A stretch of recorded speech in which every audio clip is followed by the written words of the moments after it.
Linya na natin ang Senior Manager for Traffic Operations at ang tagapagsalita ng North Luzon Expressway, si Sir Robin Ignacio.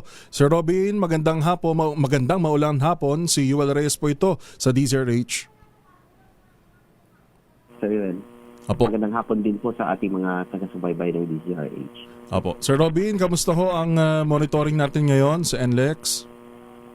Ako sa mga oras na to, wala naman po tayong na monitor na o na itatala na mga flooded areas o kahit water pumping man lang dito sa kahabaan po ng NLEX at maging dito sa SCTEX. At yung ating traffic po ay fast moving po sa lahat po ng areas kayo. Mm-hmm.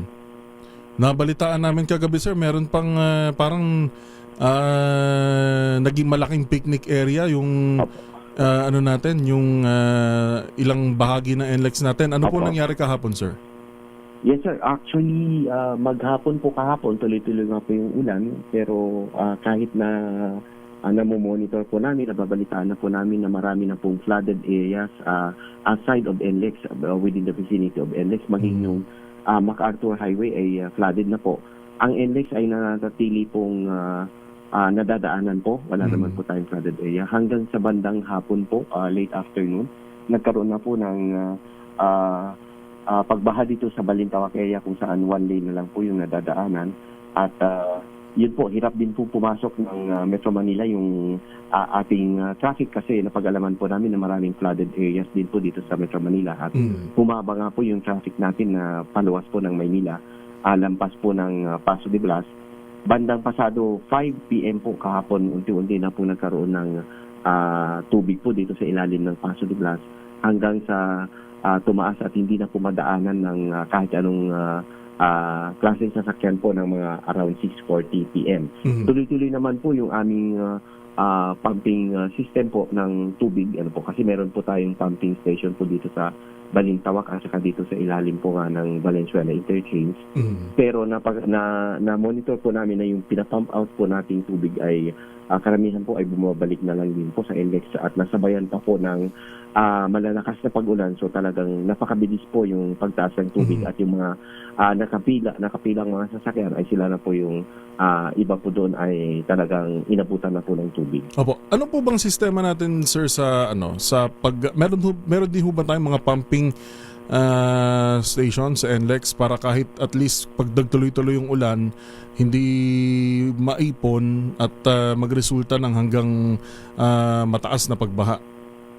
Opo, yun po dito po sa madalas po natin nagkakaroon po ng pagbaha o pag-water funding po ng Balintawak Cloverleaf area. Meron po tayong pumping station po dyan. Ganun doon sa area po ng ilalim ng Paso de Blas dito sa may Valenzuela Interchange. Ano po.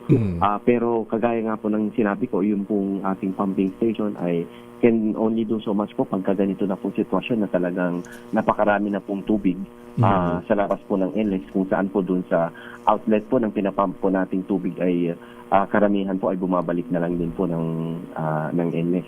Dahil talagang una po talaga na flooded na po yung mga areas around NLEX bago pa po nag-build up dito sa loob. Opo. Pero anong naging cost, sir, kagabi? Hindi po ba gumana yung mga pumping station natin or nagkaroon lang ng mga pagbara? Hindi po, gumagana po yung pumping station po natin. Maganda po yung output niya. Kaya lang, doon po sa outlet, dahil mataas na rin po ang tubig doon, bumabalik lang po dito sa loob ng NLEX.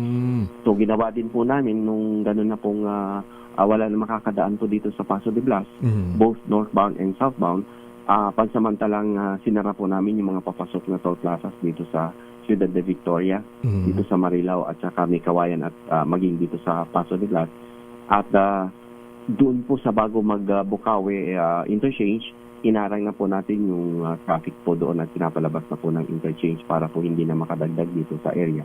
Nagbukas na rin po kami ng mga U-turn para po yung mga nandun na mga sasakyan na naipit ay pwede pong bumalik po sila doon sa like for example yung galing Metro Manila, pabalik din po ng Metro Manila. At ganun din po sa may Kawayan area, nagbukas din po kami ng 2 U-turn para makabalik po yung mga sasakyan. Apo, panghuli na. Nagbigay din po kami ng mga tubig at saka biscuit para po doon sa mga ibang stranded, pero sa sobrang dami po nila, hindi na po natin nabigyan lahat po stranded.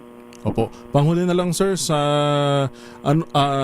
towing ho natin, libre ho ba magpa-tow sa NLEX kung sakaling masiraan o matirikan ng sasakyan?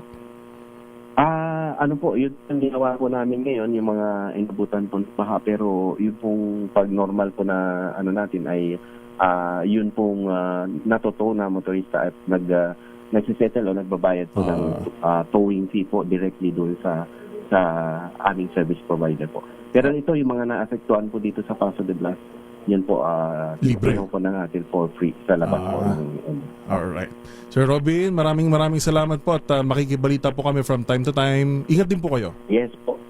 Magandang hapon po. Maraming salamat po. Sir Robin Ignacio, ang Senior Manager for Traffic Operations ng NLEX.